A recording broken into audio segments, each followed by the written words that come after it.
Hello everyone.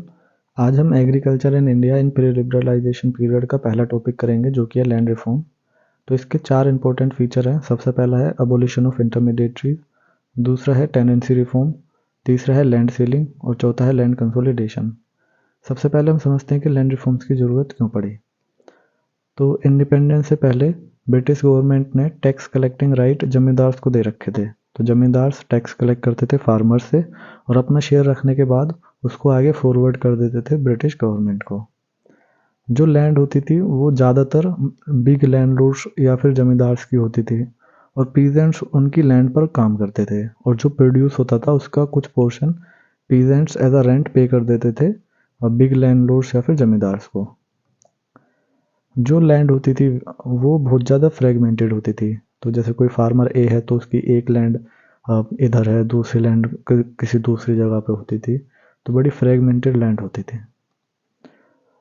तो क्योंकि हम इम्प्रूव करना चाह रहे थे डिस्ट्रीब्यूशन को, तो इसके लिए ज़रूरी था कि हम हटाएं इंटरमीडिएटरीज को जैसे कि जमींदार, और हम प्रमोट करना चाह रहे थे एफिशिएंसी को। तो इसलिए ज़रूरी था कि लैंड उसके कंट्रोल में आए जो उस पर काम कर रहा है, और हम ऐसे ट्री डिस्ट्रीब्यूशन करना चाह रहे थे। तो इसलिए ज़रूरी था कि हम एक सीलिंग लगा दें लैंड होल्डिंग पर, और हम इम्प्रूव करना चाह रहे थे लैंड प्रोडक्टिविटी को। तो उसके लिए लैंड कंसोलिडेशन करना बहुत ज़्यादा ज़रूरी था। तो अब हम सबसे पहला फीचर देखते हैं जो कि है अबोलिशन ऑफ इंटरमीडिएटरीज। तो इंडिपेंडेंस के बाद जो एक्ट पास हुए उसमें से एक एक्ट था अबोलिशन ऑफ इंटरमीडिएटरीज। तो इसने टैक्स कलेक्टिंग राइट्स तो लिए ही जमींदार से, उस प्रॉपर्टी को भी ले लिया जो कि कॉमन रूलर प्रॉपर्टी थी। तो ब्रिटिशर्स ने जमींदार्स को ओनरशिप दे रखी थी कॉमन रूलर प्रॉपर्टीज़ की। तो इस एक्ट ने उसको भी ख़त्म कर दिया और वो कॉमन रूलर प्रॉपर्टी लैंड जो है गवर्नमेंट ने अपने अंडर ले ली। तो ये एक्ट सक्सेसफुल था और गवर्नमेंट ने हटा दिया था इंटरमीडिएटरीज को, उनकी लैंड को ले लिया था और फिर उसको रीडिस्ट्रीब्यूट कर दिया था among landless and marginal farmers. तब भी जो मेजर चैलेंज रहे गवर्नमेंट के सामने वो ये थे कि जो लैंड रिकॉर्ड्स थे वो प्रॉपर नहीं थे। फिर दूसरा प्रेजेंस था पर्सनल कल्टीवेशन क्लोज का, जिसने एक बैकडोर हेल्प की जमींदार्स की अपने लैंड को प्रोटेक्ट करने में। तो पर्सनल कल्टीवेशन क्लोज के अकॉर्डिंग अगर लैंडलॉर्ड खुद कल्टीवेट कर रहा है अपनी लैंड पर, या फिर कल्टीवेट कर रहा है उस लैंड पर अपने फैमिली मेम्बर्स की मदद से, या फिर कल्टीवेट कर रहा है उस लैंड पर सिर्फ अप टू 20 वर्कर्स की मदद से, तो वो लैंड उससे नहीं ली जा सकती अगर वो कॉमन लैंड नहीं है तो। अब जिसकी वजह से गवर्नमेंट ने जो टैक्स कलेक्टिंग राइट्स थे वो तो ले लिए जमींदार से, लेकिन उनकी ज़्यादा लैंड जो है वो नहीं ले पाई और सिर्फ 1.73 मिलियन हेक्टर ही लैंड गवर्नमेंट ले पाई और उसको रीडिस्ट्रीब्यूट किया गया अमंग 2 करोड़ पीजेंट्स। अब हम सेकंड फीचर देखते हैं जो कि है टेनेंसी रिफॉर्म्स। तो टेनेंट्स वो लोग होते थे जो कि कल्टीवेट करते थे लैंडलॉर्ड की ज़मीन पर और फिर पे करते थे लैंडलॉर्ड को रेंट। अब ये रेंट जो है दो तरीके से पे किया जा सकता था। पहला कि टेनेंट्स जो एक फिक्स्ड अमाउंट लैंडलॉर्ड को पे कर दें, और दूसरा ये था कि टेनेंट जो है वो फिक्स्ड प्रोपोर्शन जो प्रोड्यूस है उसका एज अ रेंट लैंडलॉर्ड को पे करें, और इस केस में उनको हम शेयर क्रॉपर्स कहते हैं। इंडिपेंडेंस से पहले टेनेंसी राइट्स वेल डिफाइंड नहीं थे, जिसकी वजह से टेनेंट्स जो है वो बहुत ज़्यादा एक्सप्लॉइट किए जाते थे लैंडलॉर्ड्स के द्वारा। तो इंडिपेंडेंस के बाद गवर्नमेंट ने 3 मेजर चेंजेस किए टेनेंसी रिफॉर्म्स में, जो कि थे regulation of rent, security of tenure and ownership rights for tenant. अब हम इन तीनों को एक एक करके समझते हैं। सबसे सबसे पहले हम समझते हैं रेगुलेशन ऑफ रेंट। तो गवर्नमेंट ने रिड्यूस कर दिया था कि मैक्सिमम रिवेन्यू जो कि चार्ज किया जा सकता है रेंट के तौर पर वो 33% ऑफ द क्रॉप वैल्यू से ज़्यादा नहीं हो सकता। लेकिन फिर भी कुछ स्टेट्स थी जैसे कि तमिलनाडु, जहाँ पर उन्होंने इसको 40% रखा अगर जो लैंड है वो सुपीरियर क्वालिटी की है, और या फिर अगर लैंड वो पास है सोर्स ऑफ इरिगेशन के। रेंट जो है 33% से ज़्यादा थी पंजाब में भी, क्योंकि इंडिपेंडेंस से पहले पंजाब में 80% of the produce as a rent pay किया जाता था। तो एकदम ही बहुत ज़्यादा कम ना हो, इस वजह से इंडिपेंडेंस के बाद उसे 33% से ज़्यादा रखा। अब हम देखते हैं सेकेंड लॉ जो कि था सिक्योरिटी ऑफ टेन्योर। तो इसके अकॉर्डिंग जो लैंडलॉर्ड है वो अपनी फ्री विल पर टेनेंट्स को नहीं निकाल सकते थे, और अगर कोई टेनेंट निकाला जाता है लैंडलॉर्ड के द्वारा तो लैंडलॉर्ड को उसको कंपनसेशन देना होगा। और जो इविक्शन के रूल्स हैं वो डिसाइड किए जाएंगे बाय द स्टेट गवर्नमेंट। और एक ही केस में इविक्शन की फ्रीडम थी और वो था पर्सनल कल्टीवेशन रूल के अंडर। इससे हमें बेनिफिट्स भी देखने को मिले टेनेंसी रिफॉर्म्स के, जैसे कि इसने रिड्यूस कर दिया एक्चुअल रेंट को जो कि एग्रीकल्चर में थी, इसने इंक्रीज कर दिया स्टैंडर्ड ऑफ लिविंग को टेनेंट्स की, और इसकी वजह से बेटर लैंड रीडिस्ट्रीब्यूशन देखने को मिला। अब हम तीसरा लॉ देखते हैं जो कि है ओनरशिप राइट्स फॉर टेनेंट। तो इसके अकॉर्डिंग अगर टेनेंट एक निर्धारित समय तक उस लैंड पर वर्क करता है तो वो लैंड लैंडलॉर्ड से लेकर उस टेनेंट को दे दी जाएगी।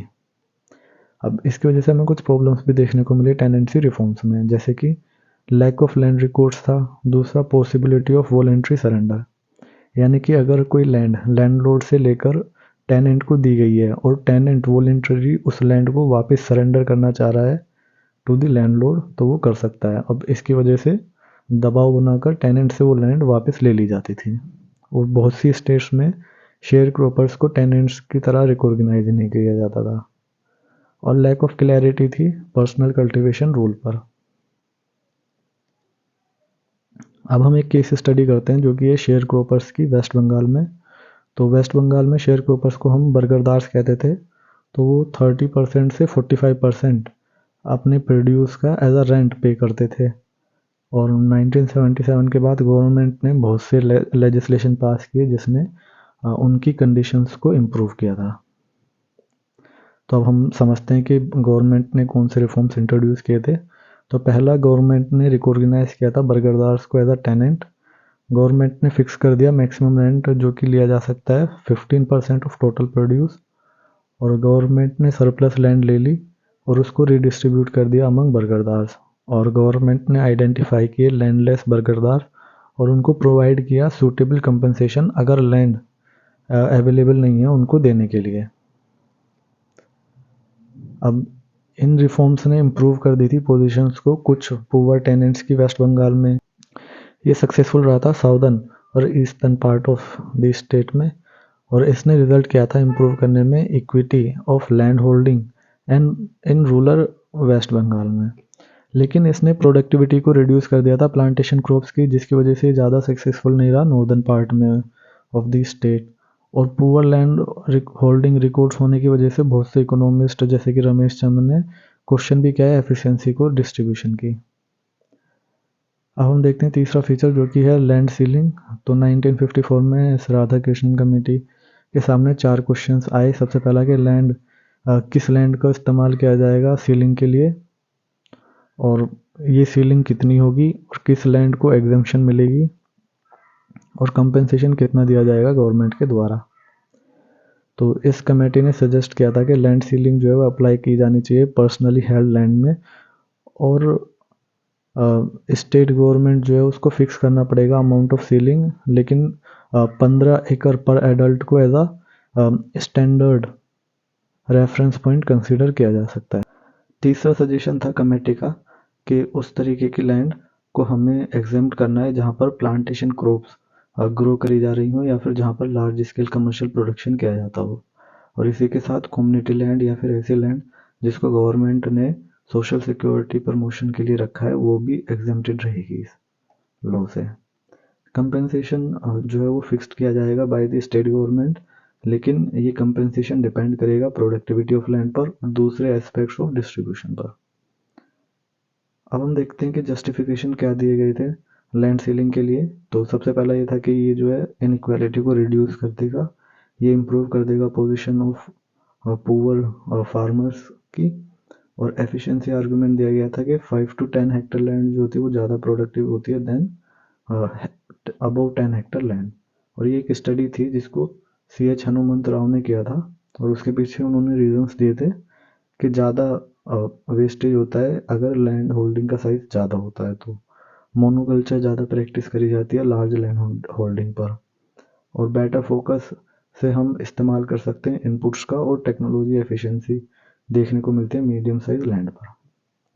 चौथा जस्टिफिकेशन ये था कि ये बढ़ा देगा फीलिंग ऑफ कॉर्पोरेशन की। अब इसके हमें अपोजिशन भी देखने को मिलते हैं कि लैंड सीलिंग जो है वो रिड्यूस कर देगी लैंड होल्डिंग साइज को, जिसकी वजह से प्रोडक्टिविटी घट जाएगी, और कम लैंड होने का मतलब होगा कि कम सरप्लस, जिसकी वजह से सेविंग्स जो होंगी वो कम होंगी, और सेविंग्स कम होने का मतलब है कि इन्वेस्टमेंट भी कम होगी, जिसका मतलब एम्प्लॉयमेंट घटेगी। अब हम देखते हैं बेनिफिट्स क्या रहे लैंड सीलिंग के। तो सबसे पहला बेनिफिट इसका ये था कि इसने जो स्टेट गवर्नमेंट्स थे उनको मोटिवेट किया लैंड रिकॉर्ड्स कलेक्ट करने में, तो इसकी वजह से हमें लैंड रिकॉर्ड्स देखने को मिल गए। दूसरा ये था कि इसकी वजह से हमें कुछ रीडिस्ट्रीब्यूशन देखने को मिला लैंड का लैंडलेस फार्मर्स के बीच, और पर ऐसे इंसिडेंसेस कम ही थे, पर हमें देखने को मिल रहे थे ये वाली चीज़ें भी। अब हम देखते हैं फेलियर ऑफ लैंड सीलिंग। तो सिर्फ 2% नेट सोन एरिया जो है वो रिपोर्ट किया गया था अंडर सीलिंग, और हमें प्रिविलेंस देखने को मिला बेनामी ट्रांजैक्शंस का, और डेलिबरेटली ऐसी लैंड ट्रांसफ़र की गई जो कि बैरन थी।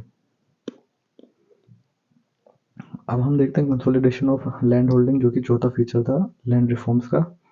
तो जो लैंड फ्रेगमेंटेड थी फार्मर्स की, वो अपनी लैंड एक साथ कर सकते थे दूसरे फार्मर्स के साथ कॉन्ट्रैक्ट कर कर।